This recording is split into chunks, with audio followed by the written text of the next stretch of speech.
Story of Prophet Idris, Alayhissalam. The first writer, astronomer and traveler of the heavens. Introduction. The man who walked with the heavens. Long before the flood of Prophet Nuh, Alayhissalam, before Prophet Ibrahim, Alayhissalam, raised the foundations of the Kaaba, before Prophet Musa, Alayhissalam, parted the sea, there lived a prophet whose story stretches beyond history. A man whose wisdom touched the stars, whose devotion lifted him from the earth to the realms of the angels.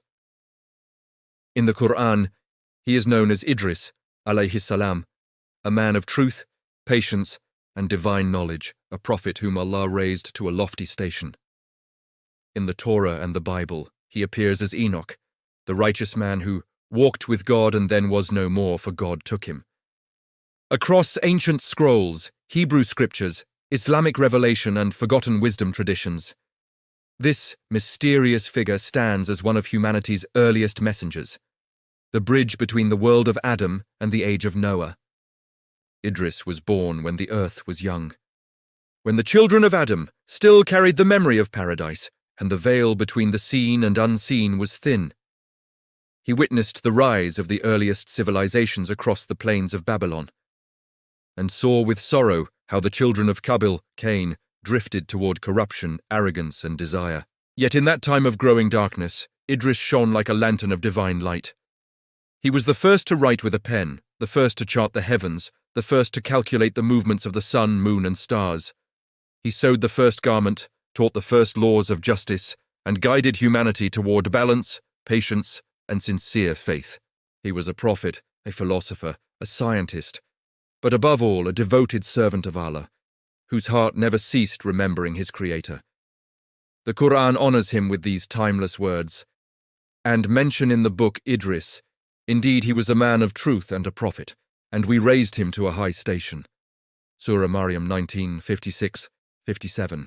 His story is not simply history, it is a spiritual mirror. It teaches that knowledge without faith becomes corruption, and faith without knowledge becomes blindness. True wisdom is born when the heart and the intellect bow together before Allah. In Islamic tradition, he is the one who ascended alive, meeting the angel of death between the fourth and fifth heaven, his soul taken in a realm no human had reached before, a destiny reserved for a man whose life was spent climbing the ladder of truth. This is the story of Idris, Enoch, the prophet of light, the scholar of the stars, the messenger who united knowledge and faith and was lifted to the heavens in honor. His life reminds us that to walk in truth is to walk with the divine. I have prepared this story after searching and studying many books, scriptures, and historical sources to bring you the most authentic and mystical narrative possible. If this journey inspires you, my dear supporter, please remember to like, comment, and subscribe. Your support helps me continue creating new contents like this. Chapter 1. The Lineage of Light. In the beginning, when the breath of life was still new upon the earth, the descendants of Prophet Adam, Alayhissalam, multiplied across the valleys and mountains. The memory of paradise still lingered in their hearts, for many of them had seen Adam, the first man, the first prophet, who walked upon the soil that his own hands had tilled. From Adam Alayhissalam came Sheth, Seth Alayhissalam, the chosen son who inherited the light of prophethood and the sacred knowledge of his father. Prophet Sheth guided the people with wisdom, teaching them the laws revealed by Allah, to worship none but the One, to live with justice and peace. And from Sheth's blessed lineage, after generations of righteous souls, was born Idris, Alayhissalam, the man whom Allah would later raise to the heavens.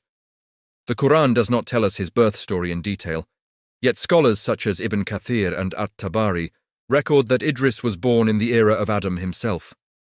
Some traditions say Adam was still alive when Idris came into the world, and he gazed upon the child with a knowing smile, for this would be a prophet of great intellect and truth. His name, Idris, comes from the Arabic root darasa, meaning to study or to learn. And indeed, Idris was known for his deep reflection, his passion for knowledge, and his devotion to uncovering the signs of Allah in every corner of creation. In earlier scriptures, his name was Anu, or Enoch, meaning the devoted one, a title echoed in Hebrew texts and in the book of Genesis, where it says, "Enoch walked with God, then he was no more, because God took him." Genesis 5:24. Thus, between Adam and Noah stood Idris, a shining link between the first man and the second beginning of mankind after the flood. The people of that age were tall, strong, and lived for centuries. But with long life came long temptation. The descendants of Kabil, Cain, had grown proud and violent, building cities of excess and forgetting the words of their forefathers. They worshipped strength instead of truth, pleasure instead of purity. Yet, among the descendants of Sheeth, Alayhissalam, remained a remnant of believers. Those who still prayed, still remembered their Creator. Idris was chosen among them to renew their faith, to bring them back to the straight path. It is said that when Idris, Alayhissalam, reached maturity, a radiant light was seen upon his face, the nur of prophethood. The angels recognized him as one who would combine the purity of Adam, the patience of Sheeth, Alayhissalam, and the curiosity to explore the signs of the heavens.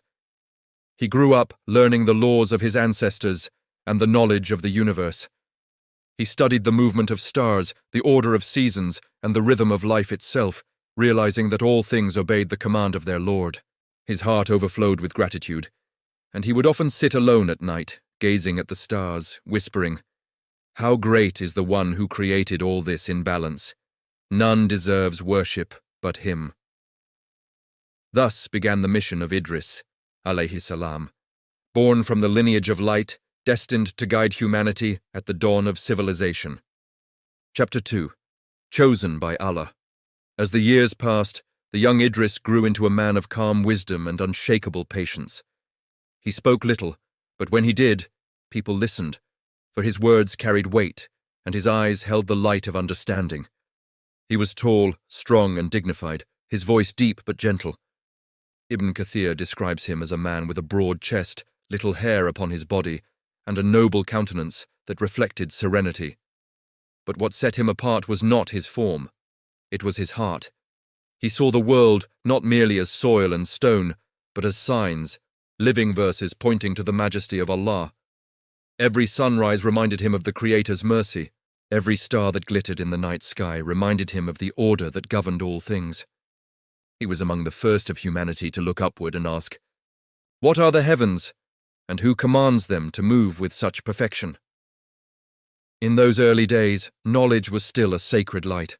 There were no books, no tools, no written records. But Idris, Alayhissalam, by Allah's decree, became the first to write with a pen. It was said that the angel Gabriel, Alayhissalam, taught him the use of symbols and letters so that he could record divine wisdom and pass it to future generations. From that moment, the language of humankind changed forever. Words could now live beyond the speaker, and thought could travel through time. Allah filled Idris with knowledge of the stars, the earth, and the balance between them.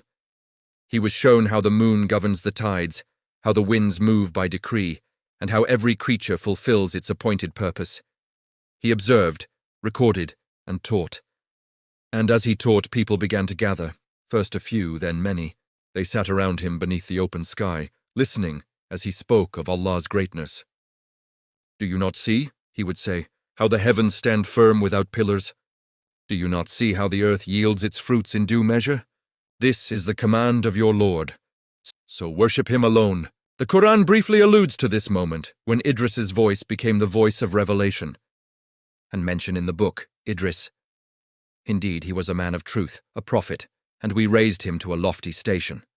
Surah Maryam, 1956-57. When Idris received this divine responsibility, he prostrated to his Lord and wept.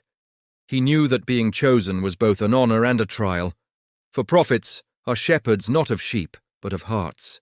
They must guide the lost, heal the broken, and call to faith those who would rather live in darkness. In obedience, Idris stood before his people and proclaimed, "O my people, worship Allah alone, for none deserves obedience but Him. Do not be deceived by the pleasures of this world, for they will vanish like shadows at sunset.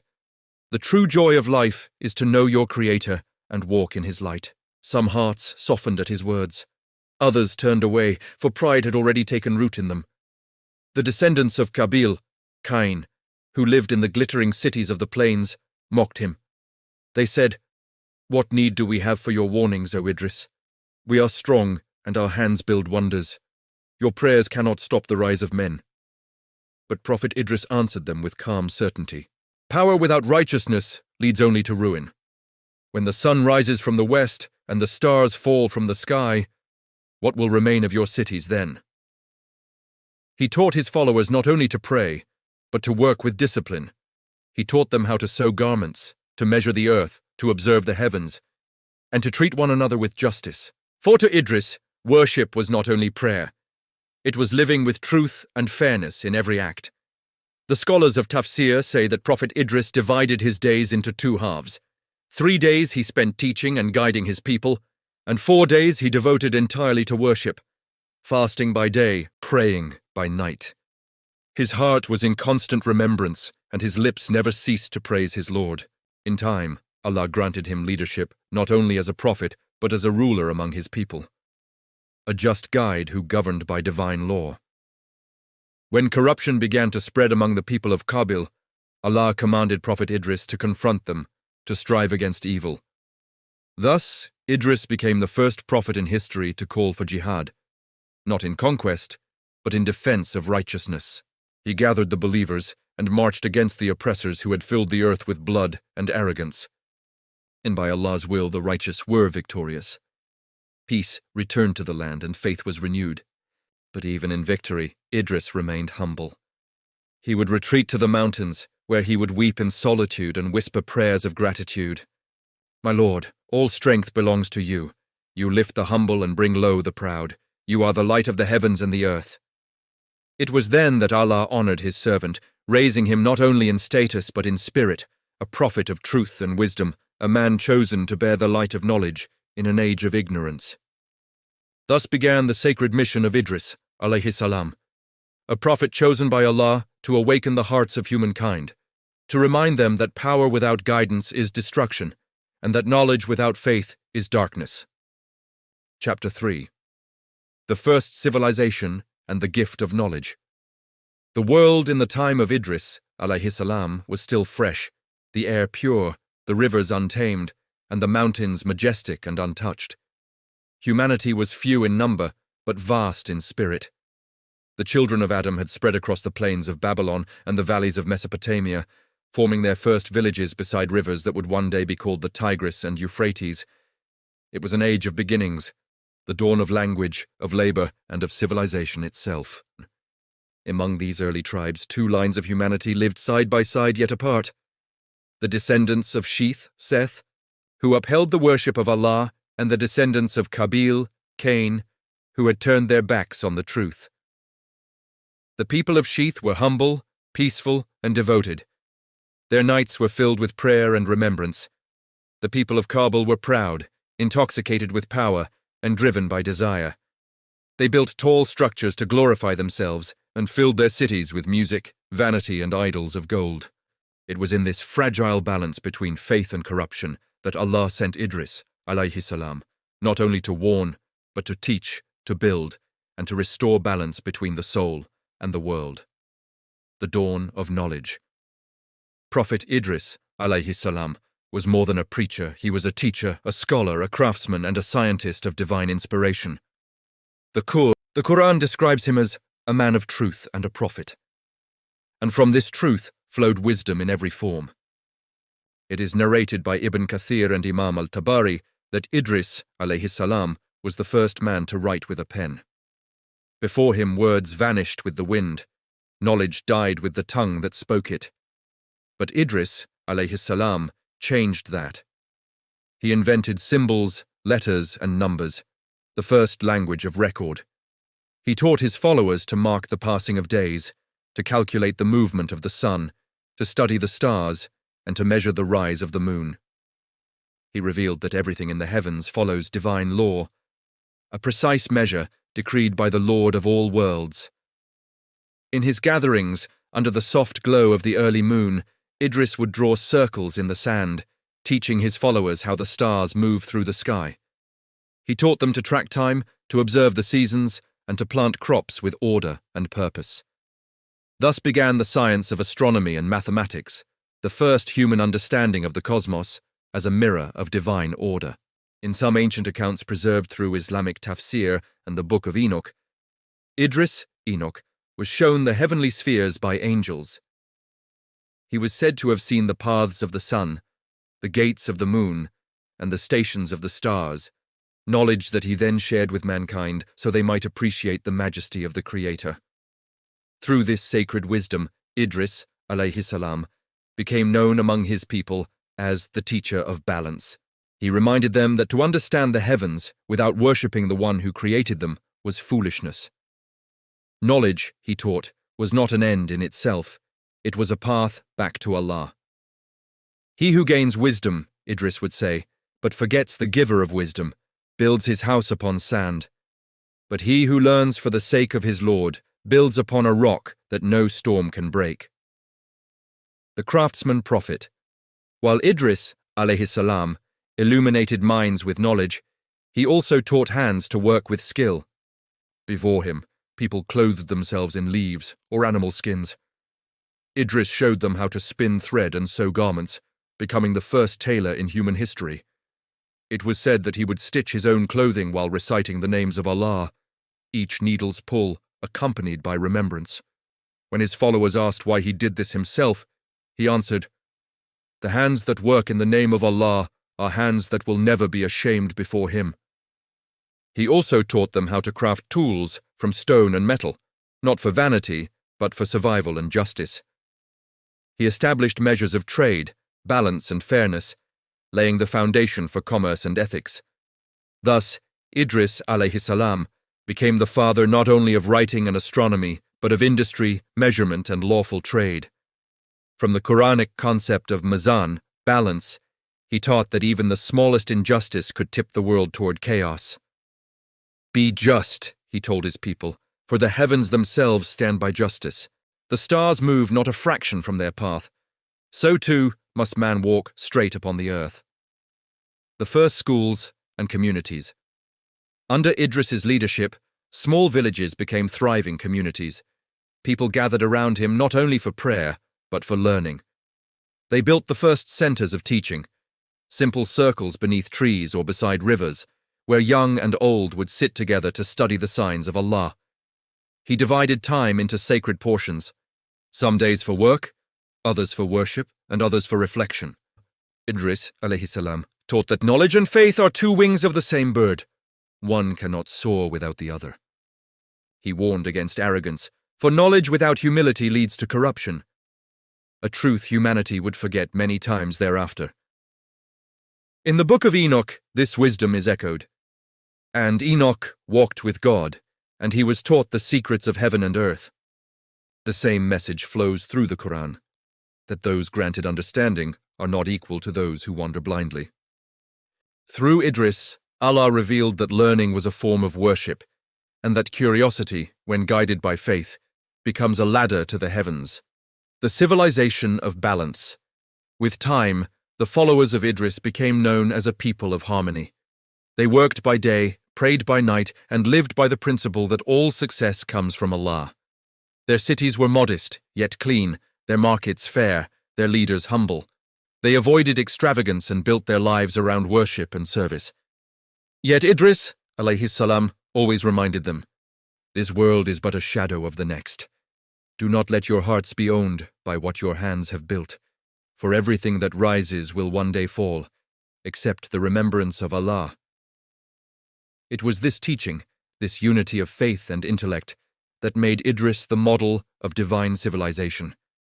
Later scholars, such as Ibn Arabi and al-Baydawi, described him as the prophet of the philosophers, the first human to unite revelation with reason, and to show that the study of creation is an act of worship. But while the followers of Idris prospered, the people of Kabil, across the plains, sank deeper into corruption. They mocked the believers, indulged in vanity, and began to forget the Creator entirely. This growing shadow would soon threaten all that Idris had built, and once again the prophet would be called to defend truth, not only with words, but with action. The legacy of the teacher. As night descended upon his people, Idris, Alayhissalam, would often sit upon a hill gazing at the stars, his heart at peace, his soul in remembrance. He would write in his scrolls, recording not only the laws of the heavens, but the laws of the soul.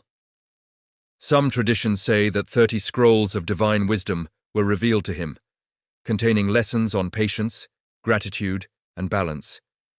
In one of his recorded sayings, he wrote, "Happy is the one who looks at his own deeds and makes them intercessors before his Lord. And do not envy others for what they possess. It is but a brief loan from the most generous." And in another he warned, "He who indulges in excess will not benefit from it. The real joy of life is to possess wisdom." Thus, the world of Idris flourished, a world of justice, learning, and peace. Humanity, for a moment, walked in harmony with heaven. But peace never lasts where pride takes root.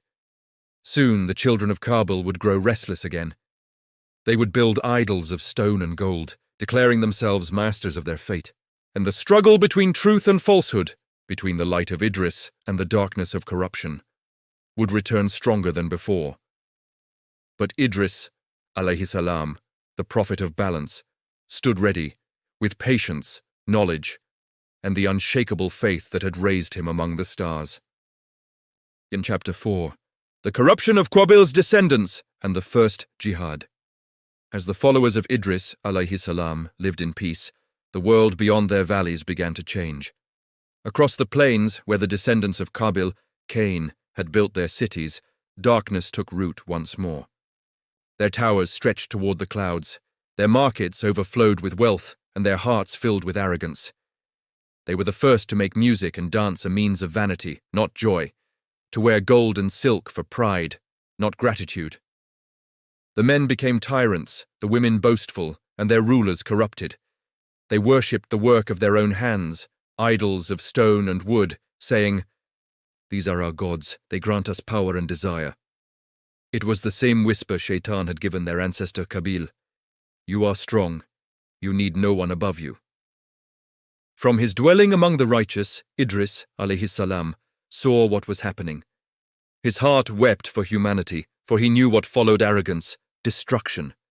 He gathered his people and said, "O my people, you have been blessed with peace, while others drown in corruption. But Allah tests the righteous, not only by hardship, but by what they see of evil. Shall we remain silent, while truth is buried beneath the dust of pride?" The followers trembled, for the people of Qabil were many, powerful and merciless, but Idris reminded them, "Victory does not belong to numbers or weapons. Victory belongs to those whose hearts are firm in faith. If you stand with truth, the Lord of the heavens will stand with you." The call to the first jihad. In the pages of Qisas al-Anbiya and narrations from early scholars, it is said that Idris was the first prophet to call for jihad, the first to struggle openly against injustice and tyranny. Not a war of conquest, but a war of purification, to restore balance to a world consumed by sin. He and his companions prepared not out of anger, but obedience. They prayed through the night, asking Allah for forgiveness and strength. At dawn, Idris led them to the plains, where the corrupt had gathered in defiance. The tyrant who ruled them laughed at the sight of Idris, a prophet with a calm face and a heart full of light. "Do you think your prayers can defeat kings?" he mocked. Idris replied softly, "Not my prayers, but the one who hears them." The clash that followed was brief but decisive. The people of Idris, Alayhissalam, fought not with hatred but with courage born of faith. Allah granted them victory, as He always does to the truthful. The tyrant fell, and with him the idols of stone were shattered. When the dust settled, Idris stood before his people and declared, "This is not triumph by the sword, it is triumph by the truth. The sword only cuts the body, but the truth frees the soul." Chapter 5. The Tyrant King and the Prayer of Drought. After the victory of truth over corruption, peace returned to the land. Idris, Alayhissalam, continued to guide his people, teaching them to live in gratitude and balance. The followers of Sheeth and Idris lived humbly, tilling the earth, honoring their creator, and walking the straight path. But beyond their borders, in distant lands, The descendants of Kabil once again fell into darkness. Generations passed, and among them rose a king of great power, a man whose arrogance reached the heavens. He ruled from a vast city built upon the ruins of his ancestors, surrounded by gold, soldiers, and idols. He was the first to proclaim himself divine, saying to his people, "I am your Lord, the giver of life and death. The rains fall because I command them, and the sun rises by my will." His words spread like poison. Those who feared him obeyed. Those who opposed him were crushed beneath his rule. The people forgot Allah, the one who had created them, and began to worship their king as a god. When news of this tyranny reached Idris, Alayhissalam, his heart trembled, not from fear, but sorrow. He remembered how the children of Adam had once walked in peace, and now they bowed before a man of flesh and bone. He prayed long into the night, tears streaming down his face as he said, "My Lord, you are the true king. You raise the humble and bring low the proud. This man defies your majesty, yet you are the most patient. Give me strength to remind them that there is no God but you." The prophet before the throne. Idris, Alayhissalam, set out with a few companions, traveling for many days through deserts and valleys until he reached the capital of the tyrant. He entered quietly, unarmed, his only weapon being the truth that burned in his heart. The king's guards stopped him at the gates of the palace, asking who he was. "I am Idris, a messenger of the Lord of the heavens and the earth," he said. The guards laughed, but his calm voice carried such weight that they hesitated. And soon word reached the king that a prophet had come to challenge him. In his arrogance, the king ordered Idris, Alayhissalam, to be brought before him. The prophet entered the golden hall, where the ruler sat upon a throne of ivory and gold, surrounded by idols and courtiers. The air was heavy with incense and pride. "Who dares claim there is a power greater than mine?" the king roared. Idris raised his eyes and answered softly, "You rule over men, but Allah rules over you. He gives life and takes it. You are but a servant, though you call yourself Lord." The hall fell silent. The king's face reddened with rage. "Your tongue will bring you death," he said. Idris replied, "No man dies except by the decree of Allah, but it is you who will die, not by my hand, but by your own arrogance." The courtiers whispered, some trembling, others laughing. The king waved his hand in mockery. "If your Lord is as mighty as you say, let him show a sign. Command the heavens if you can." Idris, Alayhissalam, closed his eyes and prayed, "O Allah, show them that power belongs to none but you. Withhold your mercy from this land until they remember you." At that moment, a cloud of darkness passed over the sun, and the wind ceased to blow. Days turned to weeks, and the skies remained sealed. No rain fell, no crops grew, and the rivers shrank to mud. The drought of reckoning. Months passed, and hunger began to spread. The once proud city of marble and gold turned to dust and despair. The king, still stubborn, sent his priests to the idols demanding rain. But the idols of stone gave no answer. Finally, when even his wealth could not feed him, the tyrant's pride began to crack. He sent messengers to Idris, saying, "Pray to your Lord to end this drought, and I will believe in him." Idris, Alayhissalam, ever patient, answered, "Your words mean nothing unless your heart submits. Allah does not bargain with the proud. Go to your people, let them remove their gold and their ornaments, let them walk barefoot in the streets, and let them cry sincerely to their Lord. Only then will he forgive them." The king hesitated, but desperation overcame his pride. He ordered the people to do as Idris, Alayhissalam, commanded. Men, women, and children came out of their homes barefoot, their faces streaked with tears. They wept and cried, "O Allah, forgive us! We were wrong. There is no God but you." Then Idris, Alayhissalam, raised his hands to the sky and prayed, "O Lord of the heavens and the earth, you have shown them your power. Show them now your mercy. Send rain upon them as a sign of forgiveness, not wrath." And the heavens opened, thunder rolled across the sky, lightning split the clouds, and rain poured down in sheets of mercy. The people fell to the ground, letting the water wash over their faces. For the first time in years, the earth breathed again. Repentance and mercy. The king, shaken by what he had witnessed, fell from his throne and bowed his head. He walked barefoot to Idris, Alayhissalam, and said, "Indeed, your Lord is the Lord of all things. Forgive me, for I have wronged myself." Idris, Alayhissalam, placed a gentle hand on his shoulder and replied, "It is not I who forgives, but Allah. If your repentance is true, then live humbly and judge justly, for kingship is a trust, not a throne." From that day the king abandoned his idols and commanded his people to worship the one true God. The city, once drowned in pride, became a place of peace and justice. Idris remained with them for a time, guiding them toward faith and gratitude. When he saw that their hearts had turned back to Allah, he returned to his own people. His mission fulfilled. The Prophet of Balance. This miracle spread far and wide, and Idris's name became a symbol of truth that triumphs without violence. He had shown that a prophet's greatest weapon is not the sword, but faith, patience, and trust in Allah's command. As Ibn Kathir narrates, Allah honored Idris, Alayhissalam, with wisdom beyond his time, and every day the reward of the righteous deeds of mankind was written for him. He had become a living example of divine mercy, a man through whom Allah punished and forgave, who restored life to both earth and soul. But Idris's journey was not yet complete.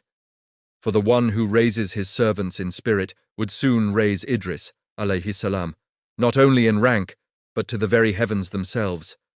And from that ascension, his name would echo across eternity.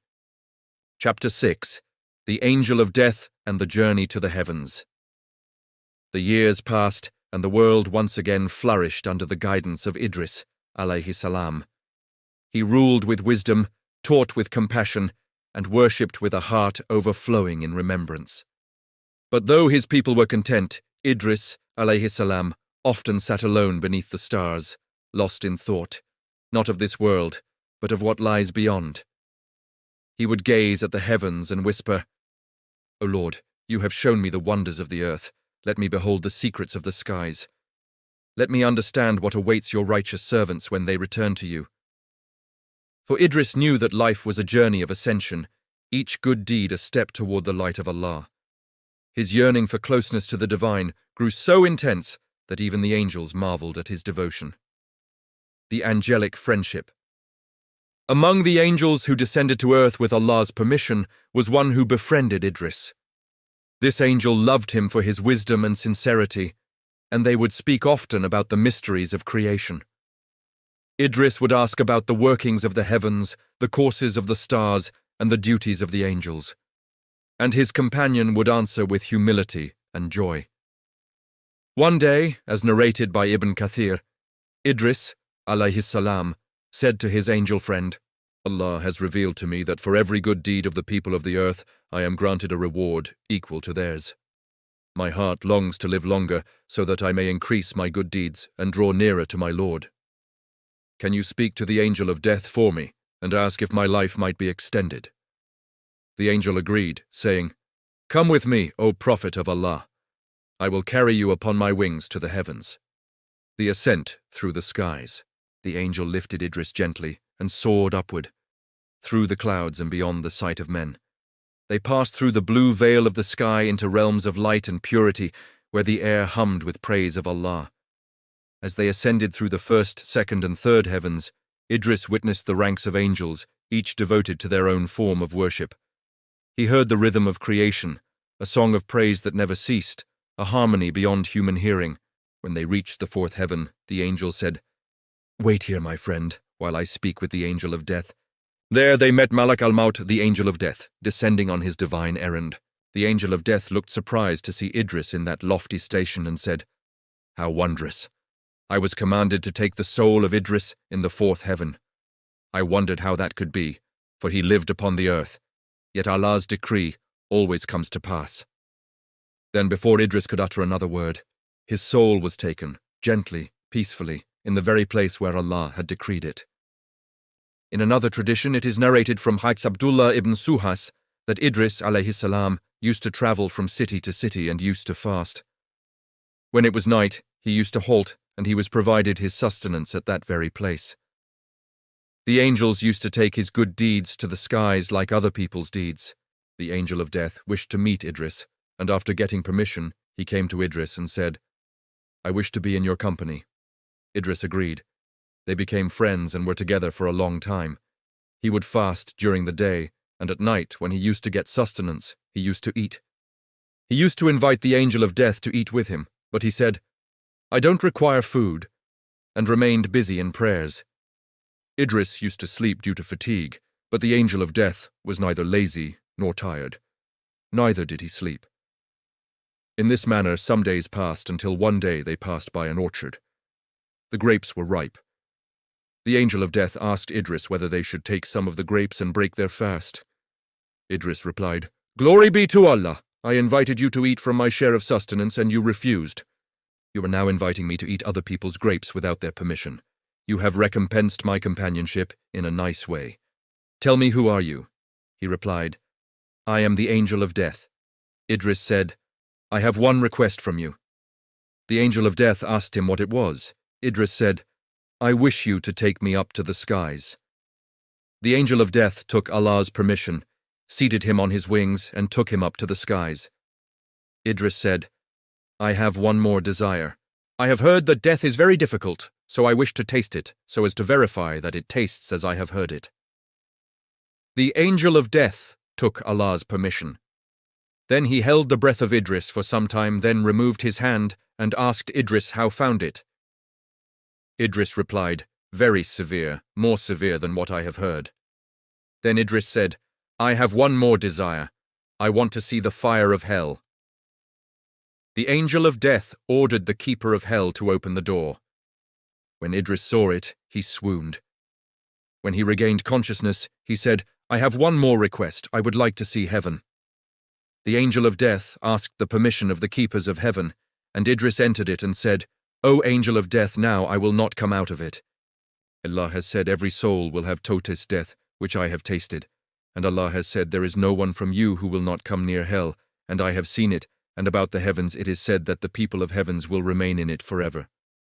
And we raised him to a high station, thus was fulfilled the divine verse.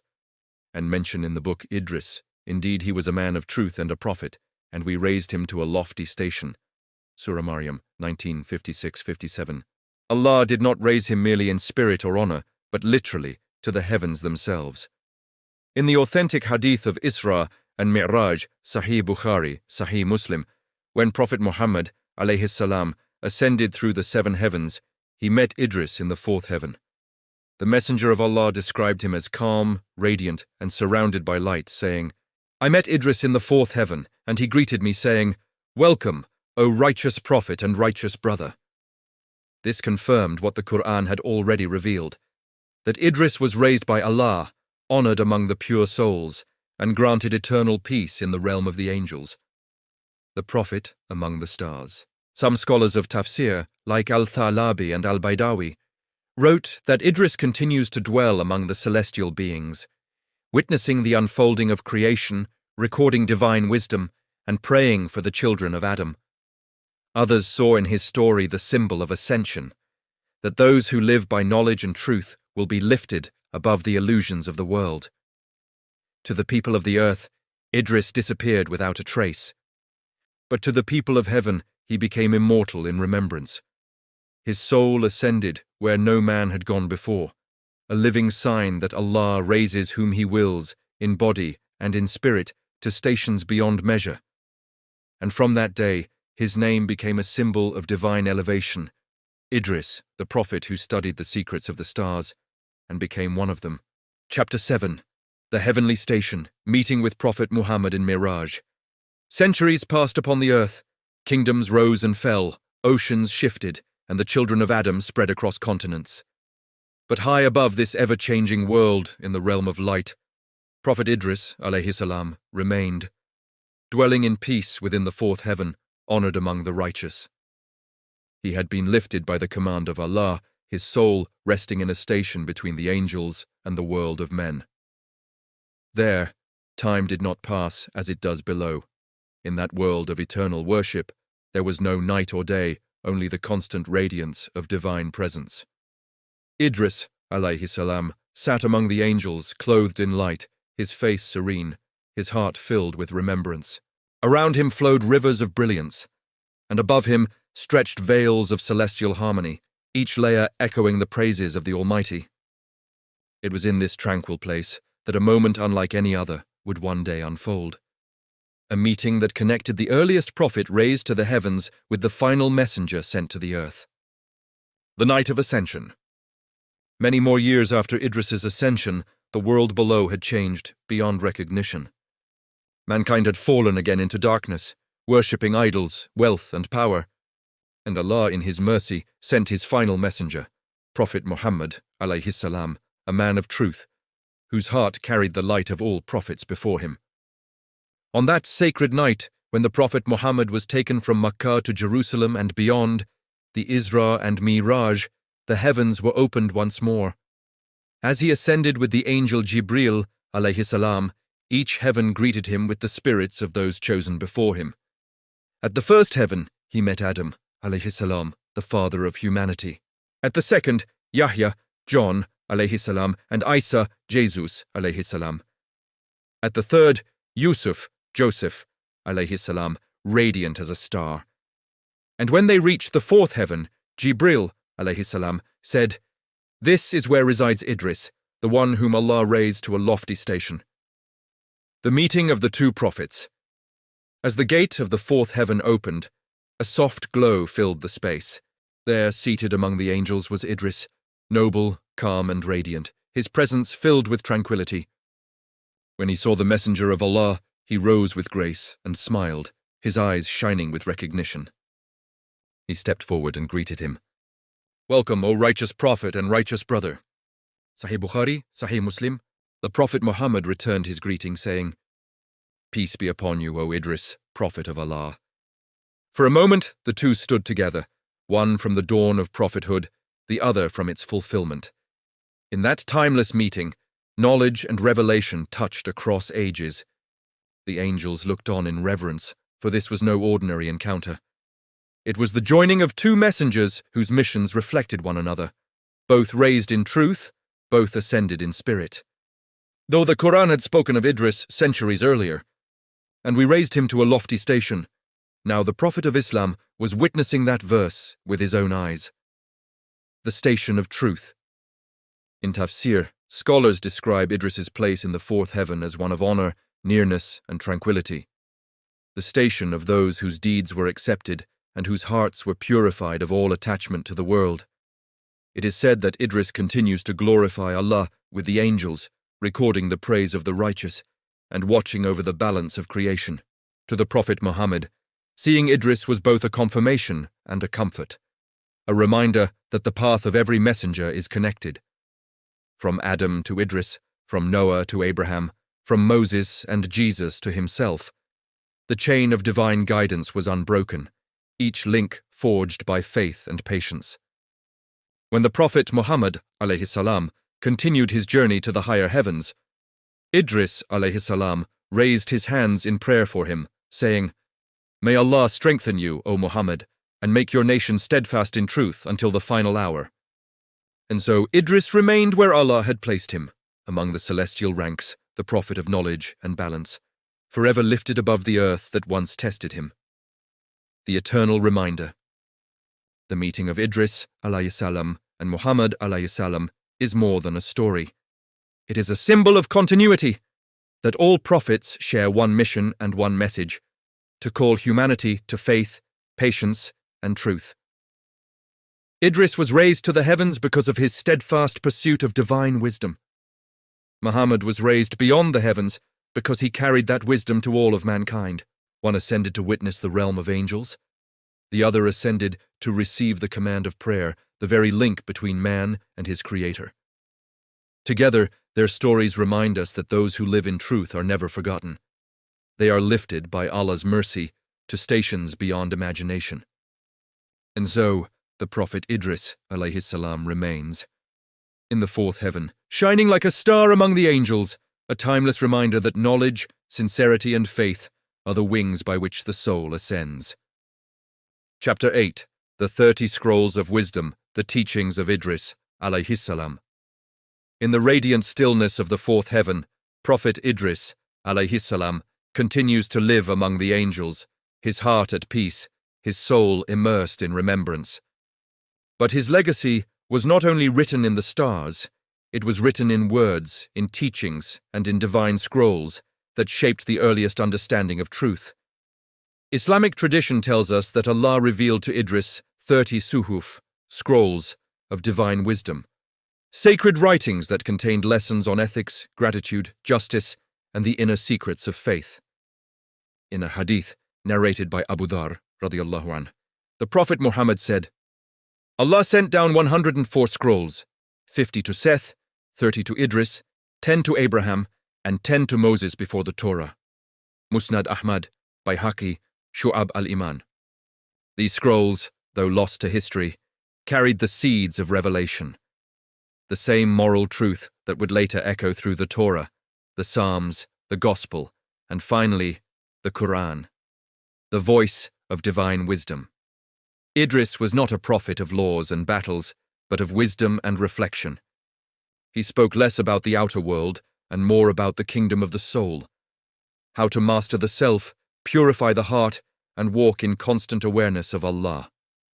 In Tafsir al-Tha'labi and Bihar al-Anwar, fragments of his wisdom are preserved, short sayings that reflect a mind enlightened by revelation and a heart anchored in humility. He would say, "Happy is the one who looks at his own deeds and appoints them as pleaders before his Lord. Do not envy others for what they have. It is only a brief loan from the most generous. Do not delay your repentance, for every breath draws you nearer to your end. Be a companion to the truthful, for their hearts are windows to heaven." These words were not mere advice. They were mirrors through which the human soul could see itself. The ethics of balance. Idris, Alayhissalam, taught that every part of life has a balance between body and spirit, work and worship, knowledge and humility. He told his people, "Whoever seeks the world and forgets his soul loses both, but whoever seeks Allah gains the world and the hereafter." He called humanity to gratitude, to see every blessing as a trust from Allah and every hardship as a test of patience. When his followers asked how they might attain true peace, he answered, "Peace is not found in gold or food, but in a heart that surrenders to its Creator." Through these teachings, Idris, alayhissalam, laid the foundation of what later prophets would emphasize, that faith is not a ritual, but a way of being. The sciences of the soul. Many scholars describe Idris as the first to combine revelation with reflection, worship with knowledge. In his scrolls, he wrote about the signs of the heavens and the signs of the heart. For to him, both were pages of the same divine book. He taught astronomy not to worship the stars, but to recognize the precision of their creator. He taught writing not for pride, but so that wisdom would not vanish when a generation passed away. He taught patience as the highest act of faith, the strength to wait for Allah's decree with contentment. In one of his recorded sayings he wrote, "The real joy of life is to possess wisdom, and the greatest wisdom is to know your own soul. Beware of speaking more than you act, for the tongue can outrun the heart. Give in charity even from little, for small drops fill the ocean." The continuity of revelation. When later prophets, Nuh, Ibrahim, Musa, and Muhammad, peace be upon them all, received revelation, echoes of Idris's wisdom could still be heard. The call to patience, humility, and reflection that fills the Quran is the same light that first descended upon Idris. Indeed, in their stories is a lesson for those of understanding. It is not a narration invented, but a confirmation of what came before.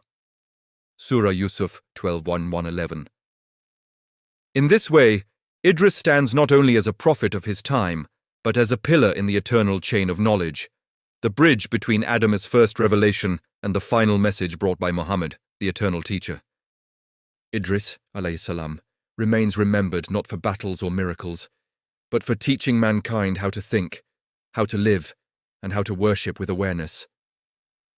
His 30 scrolls were the first written testament to divine truth, the early map of the spiritual journey. And perhaps this is why Allah raised him to the heavens. For a man who spent his life seeking divine knowledge deserved to dwell where knowledge never ends. And we raised him to a lofty station. Quran 19:57. His scrolls may be lost to the world, but his light still shines in every truth-seeking heart. the eternal reminder that wisdom is the ladder by which the soul ascends. In chapter 9. The Enoch in Torah and Bible, parallels in ancient scripture.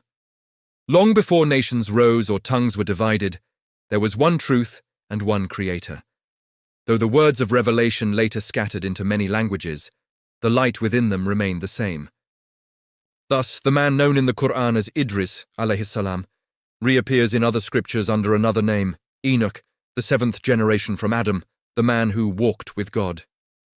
The Torah in the book of Genesis, 5:18-24, says, "And Enoch lived 65 years, and begat Methuselah.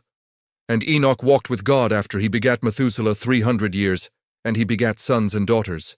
And all the days of Enoch were 365 years. And Enoch walked with God, and he was not, for God took him." This mysterious ending, "and he was not, for God took him," puzzled generations of scholars. The ancient Hebrews believed it meant that Enoch did not die as men die, but was taken alive into heaven, just as the Quran declares of Idris, Alayhissalam. "And we raised him to a lofty station." Surah Maryam, 1957. Two scriptures revealed in two different languages, separated by millennia, yet both speak of the same man lifted by the same divine power. The Book of Enoch, the hidden revelation. Beyond Genesis lies another record, a text once revered among the early people of the book, but later hidden away, the Book of Enoch, also known as Vend Enoch. Though not part of the modern Bible, this ancient scripture survives in the Ethiopian Ge'ez tradition and fragments from the Dead Sea Scrolls. In its poetic, visionary language, it describes Enoch's journey through the heavens, his encounter with angels, the sight of celestial realms, and his recording of divine decrees. He is guided through the stars, witnessing the treasuries of light and thunder, and shown the scrolls of destiny written by the angels themselves. He speaks with the archangel Uriel, who reveals to him the secrets of the universe, the same Uriel whom Islamic tradition identifies as one of the mighty angels serving under Gabriel. This Enoch, like Idris, becomes the scribe of heaven, recording the deeds of humankind and interceding for the righteous. He is even called the first among men to learn writing and knowledge of the sun, moon, and stars, echoing precisely what the tafsir of Ibn Kathir records about Idris, Alayhissalam. Thus, across these ancient pages, the same truth resounds. Idris, or Enoch, was the first to unite faith with knowledge, heaven with earth, and science with revelation. A shared light, a cross-revelation. The early Christians also saw Enoch as a model of purity and faith. In the New Testament, Book of Hebrews, 11:5, it is written, "By faith Enoch was taken up so that he should not see death, and he was not found because God had taken him. For before he was taken, he was commended as having pleased God." These words reflect the same divine reality honored in Islam, that Allah raises those who are truthful, patient, and devoted. The Quran says, "And mention Ishmael and Idris and Dhul-Kifl, all were of the patient, and we admitted them into our mercy. Indeed, they were of the righteous." Surah Al-Anbiya. This is not coincidence. It is continuity. The prophets of Allah were never divided. They were brothers in one mission, each confirming the message of those before them. Enoch of the Torah, Idris of the Quran. They are one and the same servant of Allah, honored across faiths, lifted as a sign to all generations that truth transcends language, race, and time. The enduring mystery. In Jewish mysticism, Enoch was said to have become the angel Metatron, the scribe of the heavens. Though Islam rejects the transformation of men into angels, some scholars, like Ibn Arabi and Suyuti, interpret this symbolically. Idris was raised to a station of nearness so lofty that his wisdom illuminated the angelic realms. He became the bridge between knowledge divine and human understanding, the spirit of pure intellect in the service of faith. Whether as Idris or Enoch, his legacy endures. He remains the teacher of prophets, the first writer, the observer of the stars, and the soul lifted to the divine in peace. In him, the sacred texts of humanity meet like rivers flowing from the same spring. For truth is one, and its source is Allah, the Lord of all worlds. Chapter 10. Idris and Hermes Trismegistus, the prophet of science and mystical wisdom. Long after Idris, Alayhissalam, was raised to the heavens, his teachings endured, not only among the believers, but across civilizations that barely knew his name. The wisdom he spread, the art of writing, the study of the stars, the laws of measure and balance, flowed through time like hidden rivers, and in distant lands, far from the valleys of Babylon, his memory was reborn in another form, Hermes Trismegistus, the thrice great, revered by the Egyptians, the Greeks, and later by Muslim philosophers, as the same man, Prophet Idris. The ancient echo of Hermes. In the temples of ancient Egypt, priests spoke of Hermes, the first teacher of writing, astronomy, and sacred knowledge. He was said to have been born before the great flood, to have received divine inspiration, and to have ascended to the heavens, never tasting death. He taught men to measure the stars, to heal through herbs, and to balance the elements of body and soul. To the Egyptians, he was Thoth, the god of wisdom and writing, the scribe of the gods. To the Greeks, he became Hermes Trismegistus, meaning Hermes the thrice great, for he possessed triple knowledge of the heavens, of the earth, and of the divine. When Islam reached Egypt and the lands of ancient learning, Muslim scholars recognized the echo. They said, "This Hermes is none other than Idris, the prophet of Allah, whom he raised to a high station." The testimony of Muslim scholars. Great Muslim historians and philosophers affirmed this link.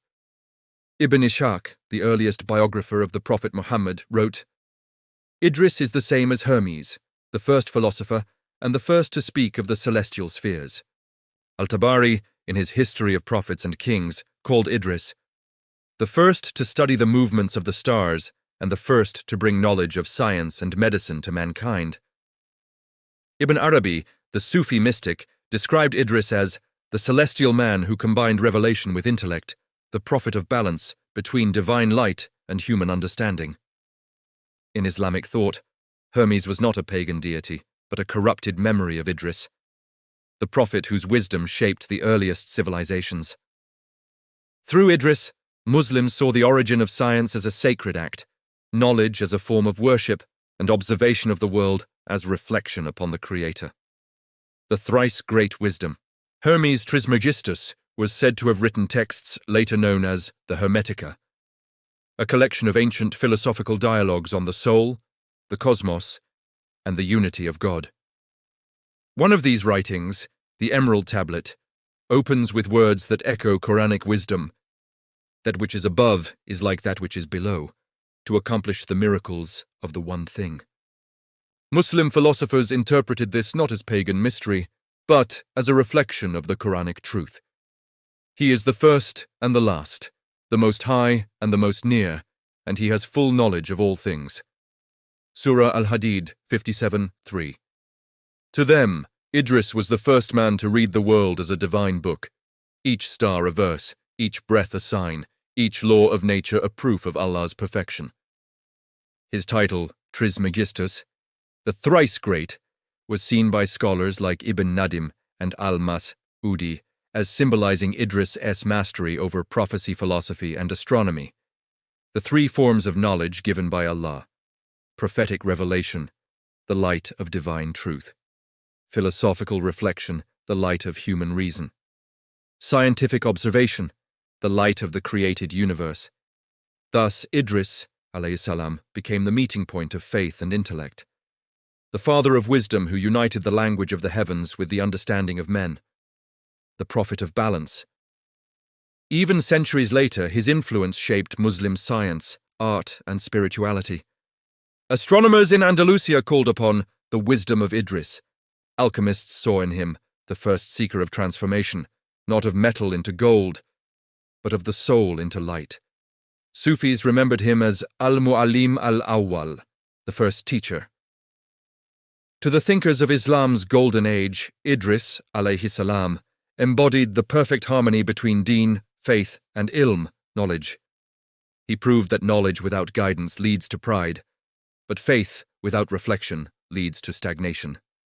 And so Allah raised him, in body, in rank, and in memory, as the eternal symbol of how wisdom and revelation must walk hand in hand. And we raised him to a lofty station, Quran 1957. From Babylon to Egypt, from scripture to science, from Idris to Hermes, the message remained the same. True knowledge is light, and light belongs only to the one who created it. Idris, the prophet of balance, the sage of the heavens, remains the bridge between divine truth and human understanding. Chapter 11. The Legacy and the Rise of Shirk. When memory turned into idolatry, corruption was increasing until Idris, Alayhissalam, destroyed a great portion of it. After the death of Idris, as corruption started to increase even more and more, but people still believe in one Lord Allah subhanahu wa ta'ala. They don't believe in any idols, any sun, or any moon. But you see a lot of people that are Muslims, they believe in Allah subhanahu wa ta'ala, but they fell in haram. That's how the situation was of back then. Especially after the death of Idris alayhissalam. People stayed on Tawheed, on monotheism, in the oneness of Allah subhanahu wa ta'ala for 1,000 years. Then after that 1,000 year a change started to take place. It became a big gap between the Idris alayhissalam and the next prophet being sent, and the next prophet was Nuh alayhissalam. Idris's alayhissalam father was Yarid, and his mother was Barkana. His wife was Adana. Idris alayhissalam also had a son named Methuselah, who would eventually be the grandfather of Prophet Nuh alayhissalam. That means Idris, was the great-grandfather of Nuh alayhissalam, in that big gap between Idris alayhissalam and Nuh alayhissalam. Few centuries, no prophet, no messenger. But these prophets and messengers had followers, and out of his followers there was always the best of followers. When the prophet went, the people start to look to these followers, respected followers. After the death of Idris alayhissalam, there were the followers of Idris alayhissalam, very righteous, very God-fearing, very obedient to Allah. People used to respect them. At the time of Idris alayhissalam, people used to go to him with their problems. But after Idris alayhissalam went, they used to go to these followers with their problems. After the death of the righteous people, what happened? There were not many followers of those righteous people, so Shaitan played his game. People were believing in Allah subhanahu wa ta'ala. So at the time of Prophet Idris alayhissalam, people would go to him. Idris alayhissalam went, people would go to his righteous followers. And now righteous followers are gone, who do they go back to?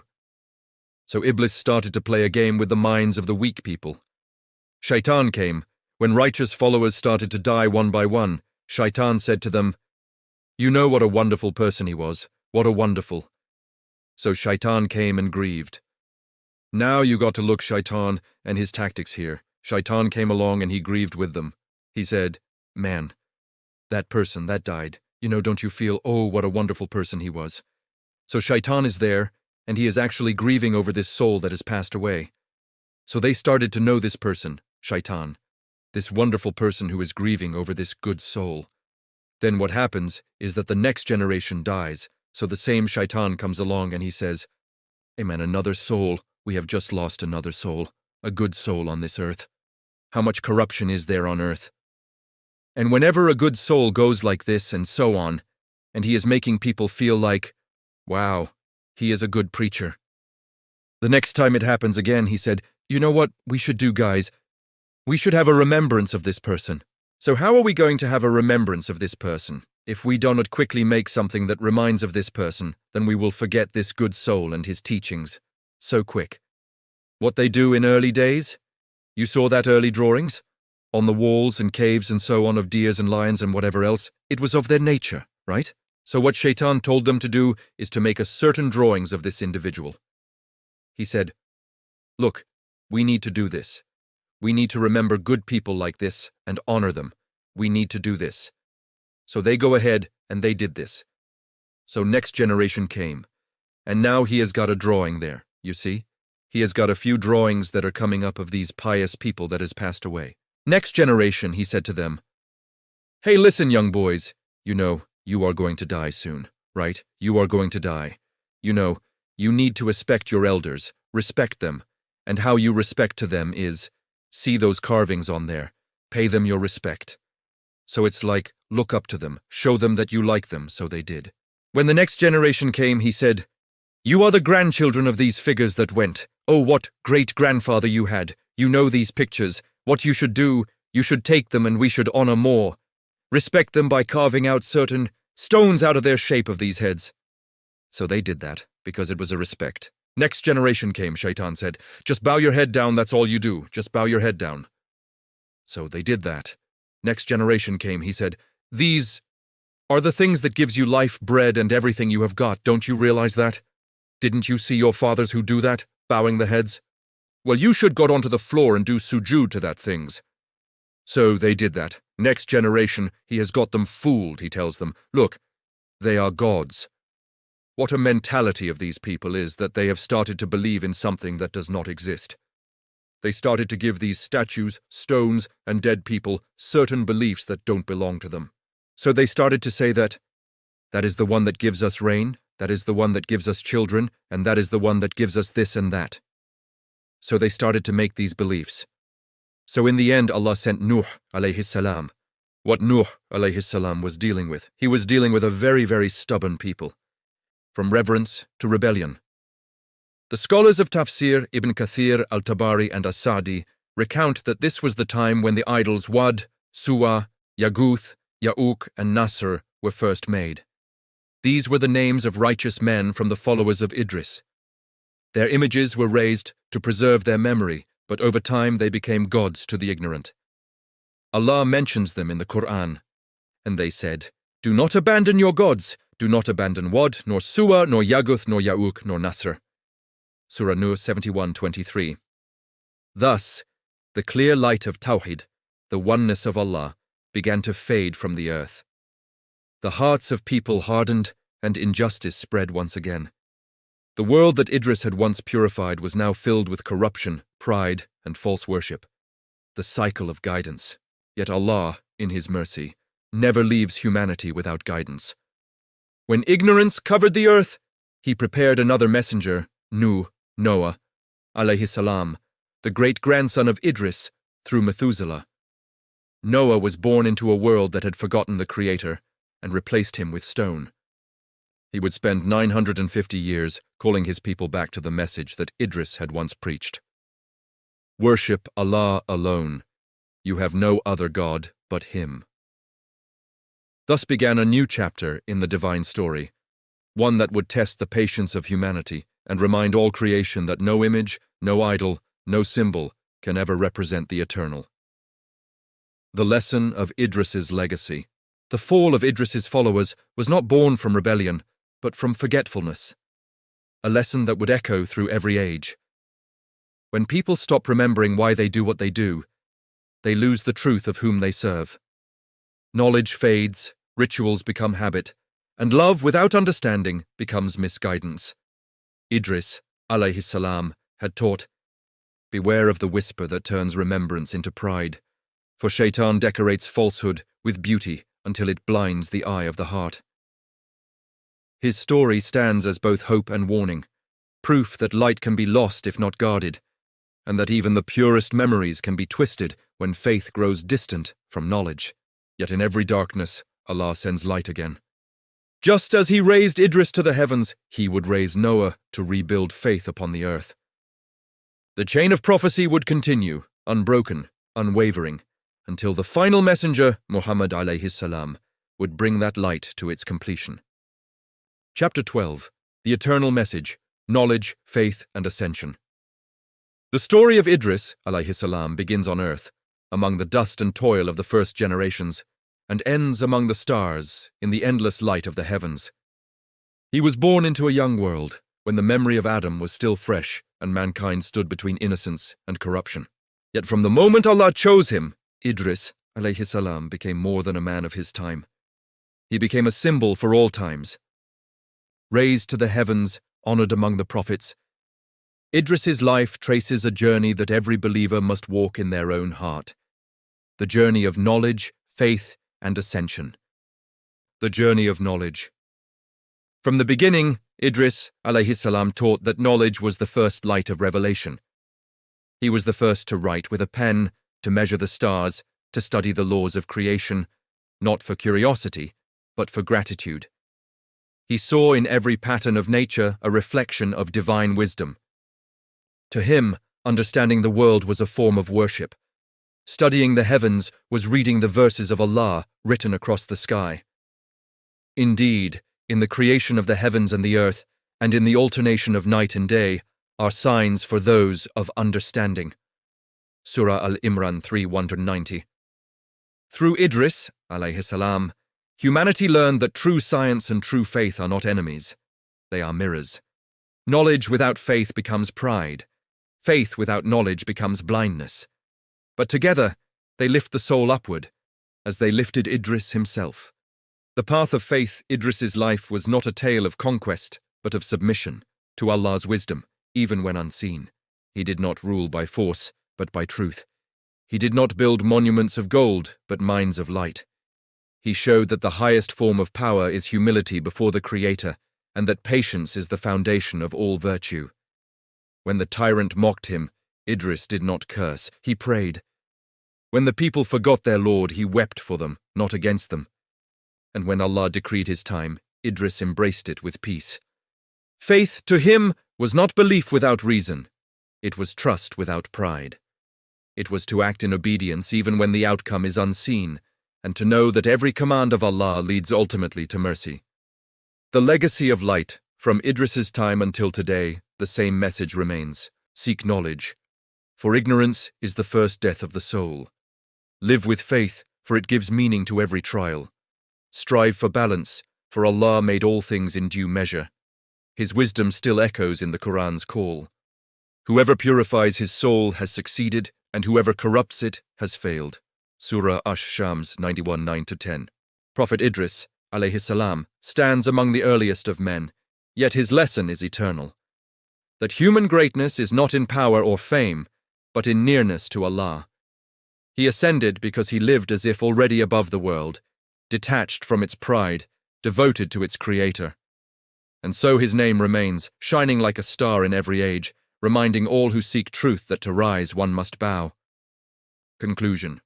The light that never sets from the dust of Babylon to the stars of the fourth heaven, the story of Prophet Idris, Alayhissalam, is a journey that mirrors the story of humankind itself, the search for truth, the test of faith, and the promise of elevation.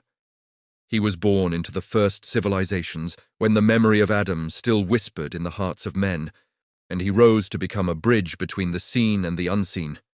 The first to write the first, to measure the stars, the first to join knowledge with revelation. Through him, Allah taught humanity that the pen is a sacred gift, that learning is an act of worship, and that the purpose of wisdom is to draw the soul nearer to its Lord. He stood against arrogance, reminded the proud that all power belongs to Allah, and proved that victory comes not from armies, but from obedience. When others worshipped the world, Idris, Alayhissalam, turned his gaze toward the sky, and Allah raised him beyond it. His life tells us that every believer has a ladder to climb, a spiritual ascent that begins not with wings, but with humility and taqwa. To live as Idris, Alayhissalam, lived is to walk in truth, to study the signs of creation, to act with patience, and to remember that every breath is a step toward the divine.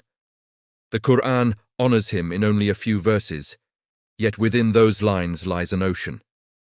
And mention in the book Idris, indeed, he was a man of truth and a prophet, and we raised him to a lofty station.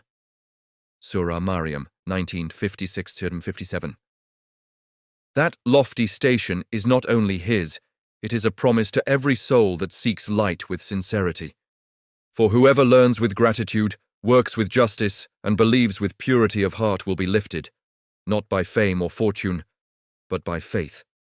So remember Idris, the prophet who walked with wisdom and was raised in peace.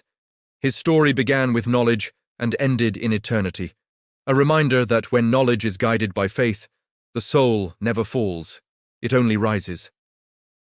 Thank you for joining us on this journey through the life and legacy of Prophet Idris, Enoch, the Prophet of Light. If this documentary deepened your understanding or inspired reflection, we invite you to support the channel. Please like, subscribe, and share your thoughts in the comments. Your engagement helps us bring more meaningful content to the world. May knowledge guide us, and may truth elevate us all.